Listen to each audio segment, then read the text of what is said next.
Hey guys, what's going on? It's Salvage here, and today we're going to be talking about the Batman and the rating that they gave it for, of course, the previous rating. I don't know. So today we got Slcmof here, and first of all, I got to say thank you, Kobe, for coming, and also congratulations on 100,000 subscribers. This man just hit 100,000, and he's been Thank you very popping off. much. Thank you very much. Yeah, it's been really fun working on content so far with you this month, and we've both been really grinding out and getting back into the swing of things. So I'm excited for 2022. Yeah, it feels like 2016 days, the old days. I know, I feel that. All right, so let's get into this. So the Batman has officially been rated PG-13 for, of course, a bunch of stuff, drugs, and probably the most like hard PG-13 that we've gotten for a Batman movie yet. So I would like to know your thoughts about that, Kobe. How do you feel about this movie being a PG-13 movie? Yeah, I was quite surprised when everybody on Twitter was melting down and in agony and seemingly disappointed by this because I thought it was obvious that it was going to be the case. The only way this movie would have been rated R if it was an accident, and basically Warner Brothers was surprised and was expecting the movie to get a PG-13 rating. It was actually rated R, which is very, very unlikely. It is not common for that to happen because the studios and directors and really everybody knows the guidelines very clearly. There's very clear guidelines, even down to the commonly recited fact of like in a PG-13 movie, you can say the F-bomb one time, right? But you can't say it more than that. And like the guidelines are very clear regarding sexual content, regarding violence, of what can exist and what can't. And the studios know that very well. And the thing is that we've never really had a R-rated Batman movie, obviously, besides The Killing Joke. And the only reason that movie was R anyway is because they wanted to have Batman and Batgirl fuck. So, there's never been a really good reason to have an R-rated Batman film, at least not in my opinion. And I think people are conflating two different arguments, one of which being, I agree that I would like to see an R-rated live-action Batman movie at some point. I agree with that. At the same point, though, let me also throw this at you. Let me give you my personal anecdote of how I became really addicted and fell in love with Batman and all of this. Before Batman, I was a big Spider-Man fan, and I became a big Spider-Man fan through Spider-Man 1, the Tobey Maguire film that came out in 2002. The way I rekindled my passion for Batman was in 2008 when The Dark Knight came out. If that movie was rated R, because in 2008, I'm sucky at math, I was young, like 10 or some shit like that.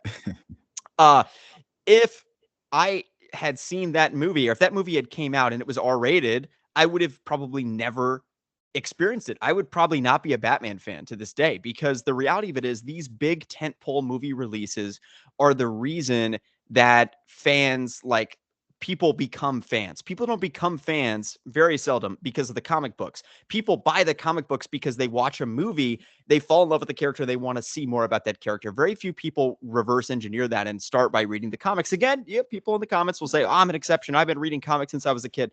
Well, that was probably because your parents were into comics, like your dad was into comics and got you into them. The vast majority of people become interested in these characters and these topics because of the movies. And by making them R-rated, you cut the amount of people that can experience and enjoy them by about one half, because a lot of people, a lot of parents don't let their teenagers watch R-rated movies, understandably so. So my honest position on this is that I would love to see an R-rated cut of the movie. I would like to see an R-rated live action Batman movie, but I'm not surprised by this at all. And I'm not disappointed in the slightest. And I would be open to them making an R-rated installment into this trilogy, but but you're acknowledging that it's losing reach and it's losing awareness. Like, imagine if Infinity War and Endgame were R-rated movies. They would not be the cultural phenomenon that they are, because not nearly as many people would have seen them. So R-rated movies appeal to a much smaller audience, and I want the Batman to make $1 billion and be super successful and to be a pop culture sensation. And I think the way for it to do that is by being PG-13. Yeah, I agree completely. I mean, considering the fact that they're selling like Oreos based on, the Batman, they probably wouldn't be able to do that if the Batman was rated R and Batman was going around fucking blasting people in the face or whatever, or, Riddler was going around decapitating fucking senators or some shit. Like, I think that it would be a very difficult case to throw out toys to children about a movie like that. And I would also like to mention the fact that the Batman Returns movie is incredibly violent, and it wasn't really rated R, but it was marketed towards kids. And when you went to go see the movie, you see Penguin biting fucking people's noses off. You see Catwoman doing very highly sexual shit. Like, going and looking back on that movie, Tim Burton did a lot and I mean a lot of like very R-rated shit that should have been R-rated if it was during our times. But of course, it flew by in PG-13, and it got all the toys and it got all that shit. But there was still outcry from parents saying that it was too violent, Penguin was too grotesque, Catwoman was too sexual, and Batman was fucking deranged. Which I mean, they're not wrong, but like that's Yeah, all that is true. all that's entirely true. But at the same time, it was still marketed towards kids as a kids Right. movie, as a sequel to Batman. So I think that having a rated R Batman, there was also, I forgot what the guy's name was. He made Requiem for a Dream. Uh, David or Aaron Aronofsky, I forgot what his Oh name was, yeah, but he Darren was good. Aronofsky. Yes. Yeah, he was supposed to make a R-rated Batman movie. That honestly, when you look back on it, seems very similar to what this movie actually is, the Batman. You have a Batman that's very dark and emo, who has a homemade suit in many ways, who's living in like the tunnels of Gotham, which is exactly what this Batman's doing. It's a power vehicle, like the Batmobile is like incredibly similar to that. So we're getting elements from that rated R movie in many ways. I don't think that Matt Reeves, probably did that intentionally, but the parallels are there and the darkness is there. But again, if that movie back then was made as a rated R movie, it would detriment the group of people that would, of course, grow up watching these characters. And we wouldn't have like the animated series in many ways if the Batman in Batman Returns were rated R, because it just would have been too violent and there was nothing to market that on. And I think the Batman animated series would have been caught in that weird dilemma, because they did base a lot of their success off of the movies, and it just wouldn't have worked if it wasn't marketed towards kids. So I think that this is a good thing. The Batman being PG-13 is I wish that we saw Batman and Catwoman fucked. I mean, that would have been amazing in my opinion. I think that Batman going down on Catwoman would have been one of the best scenes in cinema history. Oh my good lord, bro. We already got that concept art from Zack Snyder. You remember that, Kobe? Remember when Zack Snyder like drew Batman going down on Catwoman? Yeah, That was yeah. iconic. That would have been, I think that's what Zack Snyder really wanted to do, but WB obviously released the Snyder sex scene cut, whatever. I don't know, but a rated R Batman movie just doesn't, it won't work marketably, but they can push the limits. They can really go far. I mean, in this movie, like, spoiler alert in a way, but the first guy in the funeral with the Riddler trap that has a bomb around his neck, he's going to die. You see the explosion in the trailer, right? In the same exact funeral scene. So we're going to see people's heads explode. We're going to see incredible violent scenes. We're probably going to see some slight sexual content between Catwoman and Batman. They're pushing the edge, and I think that's enough for this movie, considering what Tim Burton was able to do with like Batman Returns and all those characters, and how far he was able to push the boundaries on that and still market it towards kids. Like I'm pretty sure they'll be able to push the boundaries here too, for at least what the times are considering. Here's the other point that I'll make about this. I completely agree with everything that you just said. The other thing is, you look at a movie like The Joker, and obviously people love that it was R-rated. And this sort of weird thing where like there have been a couple of really good R-rated comic book movies that now every single movie, really after like Logan and after Joker, like every single comic book movie needs to be R-rated. But that's not really true. And you also look at those movies in particular. The only thing the R rating really added in Logan, for instance, was blood. And honestly, saying the Joker may be a little bit different because there's a lot of like mental illness stuff and a lot of like kind of Logan really was more dark. like Logan was like cussing, and then like Joker was a lot of it was like a lot of mental illness and more like unsettling and disturbing But moments in even that in the movie. violence, right? Like I think the main thing that the R rating lets you get away with is blood and gore and violence Mhm. and sex to some extent, like you mentioned. But I think with the violence in particular, like when Joker shoots those people in the subway, like the blood splatter up against, like when he shoots them and their brains go flying out and shit like that. Mhm. You can still have that same scene, just minus the like egregious, gruesome blood splatter. Okay, So I, I I would think that like to I would like to mention one thing, Kobe, yes, before you yes, continue. yes. BVS did have an R-rated cut, and that is not a Batman solo movie, but that does have. I would consider it Batman's movie, because he is the most prominent character, and Superman 100%. only has like 50 fucking 6 lines or some shit like that. Yep. So there are moments like, for example, he has Zack Snyder has Ben Affleck naked in the shower. That was cut from the original cut. That would have led this movie to be a little bit more R-rated, because that's part of the category of nudity, which is usually only in R-rated films. And then you get the blood splatter. Like when you look at the warehouse fight scene, you see Batman throw a crate at somebody. In the regular edition, the theatrical cut, there's no blood on the walls. But in the Ultimate Edition, the context there is that Batman threw this box at this guy. The guy hit his head so hard that his brain splattered on the fucking wall. So Right. that little difference right there is what they can basically get away with in R-rated films. That yeah, exactly. That's a great example. That's exactly what I was getting at. Is that you look at it, it does add a little bit to the grit and the grandeur of the film, I suppose, to some extent. But really, come on, let's be real here. Like, it doesn't really add that much. We're not missing that much here. And like I said, by giving it that PG-13 rating, we're immediately doubling the box office performance of the film, which I think is Mhm. well worth it as a fan, because we're not only invested in the movie being good. That's a big point of emphasis, obviously, but we also want the film to do well. And you look at a movie like Batman Begins, the first in the Chris Mhm. Nolan trilogy, it didn't do incredibly well at the box office. It did quite well, but nothing, didn't cross a billion or anything like that. And I want to see this movie do $1 billion. I want to see the Pattinson universe expand. DC is kind of down bad right now on the film side of things. Things are in shambles. Actors are quitting. Actors are getting fired, like Henry Cavill randomly for no reason, and just weird creative choices are being made. And a lot of the movies that they're peddling, and if the things about the Flashpoint film are true, there's a lot of nonsense coming our way in the next year. So I really want this movie to be good, and I want it to make a shit ton of money.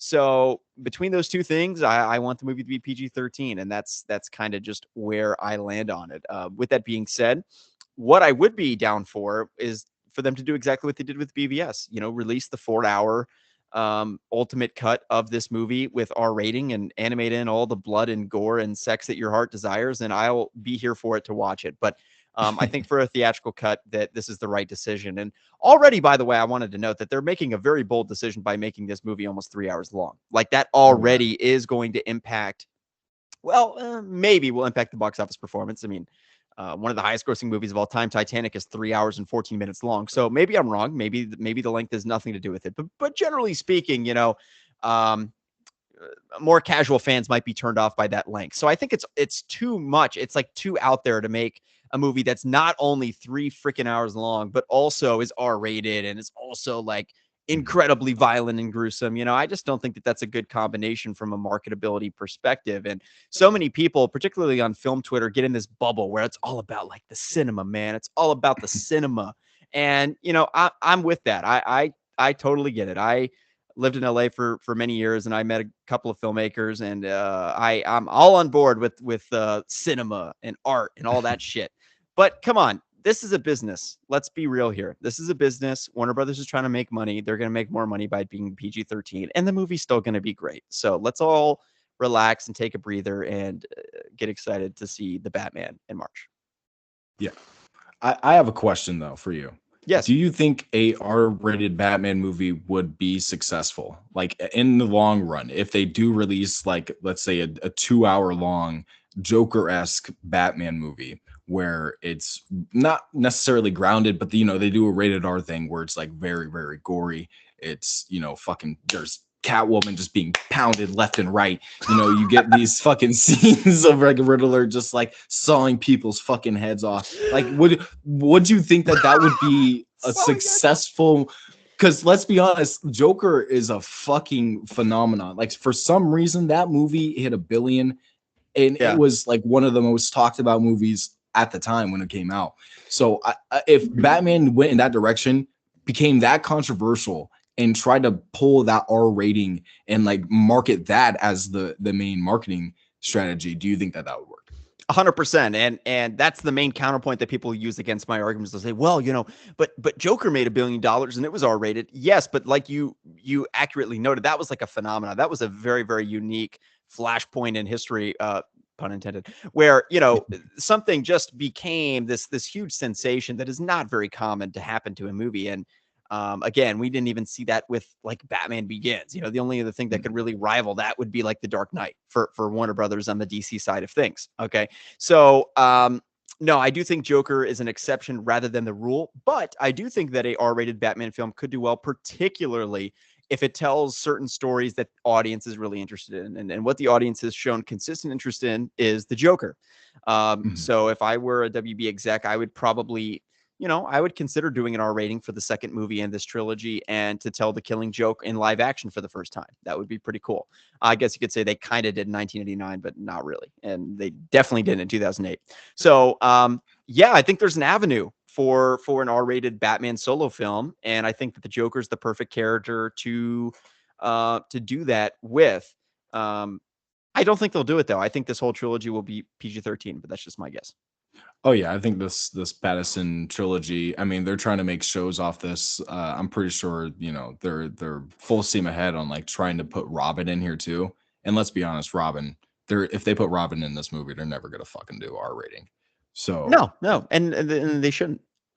yeah, I have one more question about the length of the film too. Do you think that the length would be an actual like not a problem? Man, I had a question about the length that now I kind of fucked up. Here's Do what you I think like uh-huh. go ahead. Go no, you go ahead. In terms of the length, I mean, look, there are some people that is going to be a sticking point for, and the main people that will be a sticking point is not you and me, and not the audience watching this video or people on film Twitter or whatever. It's the people Mhm. that are just like going out with their friends on a Friday night. They don't really know shit about Batman. They just want to watch a cool movie, and they're like, I mean, there are a lot of people that go to the movie theater. They don't even know what movie they're going to watch till they get there. They just look at the screen and like, Yeah. oh, this movie seems cool. And when you see that like 2 hours and 56 minutes runtime, wherever the fuck it is, like you might think twice about that. You might be like, oh my God, like it's already 8 o'clock and this movie's 3 hours long plus credits, plus we got to, you know what I'm saying? I mean, that is a long experience to have. Now I think people are willing to do it for Endgame and they're willing to do it for certain like event films that are, once in a lifetime sort of things that come around, like Endgame, like Infinity War. The question is, will the audience perceive Batman as being worthy of that? And that remains to be seen. I'm curious to know what you I think think it about the length. really yeah, okay, yeah, I was about to say that's what I was gonna ask is like, do you think the pacing of this film is really going to be like perfect? Because it has to be perfect if it's gonna be this long. There has to be a perfect blend of drama, action, tension. But from what we've seen, did you watch the funeral clip that they released or at least got leaked? Yes. Okay, yeah. At least from then, from that point of view, just those 2 minutes had me hooked so fucking much, bro. I rewatched that so many times, and I'm Yeah. just like, this is so good. I don't know what they did. All the tension, all the just the direction of the entire film, the acting, everything about it's like so suspenseful. And if it's like that the entire movie, I don't see anybody getting up and like fucking walking out, or like anybody thinking that's too long because they'll be too fucking gripped from in the movie, thinking that's like, oh, it's 2 hours. Oh shit, it's been 3 hours. How do you Well, feel about the pacing of the movie? I completely agree. And think about this too. When you look at a movie that is 3 hours long, it feels quite long. But the assembly cut of this movie was 4 hours. In fact, they were Yeah, showing screeners of a 4 hour cut of the movie. So to your question about the pacing and all of that, I think the fat has already been cut out. I think that was the hour that was cut out. Certainly, there's a cut in the movie with scenes that are less important than others, where maybe the pacing dies a little bit, or it's not quite as fast. I think that this movie's 3 hours because they couldn't get any shorter. WB's inclination is always to go shorter. They always want to be at 2.5 hours or below. That's literally why they made Zack Snyder release the 2.5 hour cut in theaters instead of 3 hours. So they yeah, always want to do 2.5 hours. They don't want to go above 2.5 hours ever. They never have. The reason they did with Matt Reeves is because Matt Reeves is truly, once again, an artist. He's cinema in the purest form. Like he's really into the filmmaking process, and they trust him more than they trust Zack Snyder. It's pretty much that simple. That's why he's getting this deal. That's why he's being allowed to pretty much do whatever the fuck he wants, because they trust Matt Reeves more than they trusted any other filmmaker. And if Chris Nolan had asked to make a 3 hour movie, they probably would have let him. But Chris Nolan also doesn't want to go over 2.5, really. So yeah, this is Matt Reeves' sort of creative choice. They're letting him roll with it, and we'll see what happens. But I'm think it's going to be great, and I cannot wait to see the film in March. yeah. I think he actually gave WB gave Matt Reeves full creative control, and even in an interview, he was just like, yeah, everything that went on in this movie, I controlled it. Everything Yeah, that was directed exactly. and edited, it was all me. All the reshoots, all me. And it was just like, well, fuck, this has to be his cut of the movie, or at least what he would want to be the cut of the movie if they want it to be as short as possible. And it's very interesting to at least know that this is the longest Batman movie. And besides like the biggest movie in Marvel's history, fucking Avengers Infinity War, this is like the second largest or longest superhero movie ever. I mean, I guess if you don't count Snyder, the fucking Snyder cut. But I mean, you kind of have to. So it's the third longest superhero movie ever. But that's still crazy to think that the Batman, the Batman character alone, is able to carry a 3-hour movie. I mean, it's not that crazy, but it is interesting that they're going that route in this case, and they're letting Matt Reeves do whatever they want.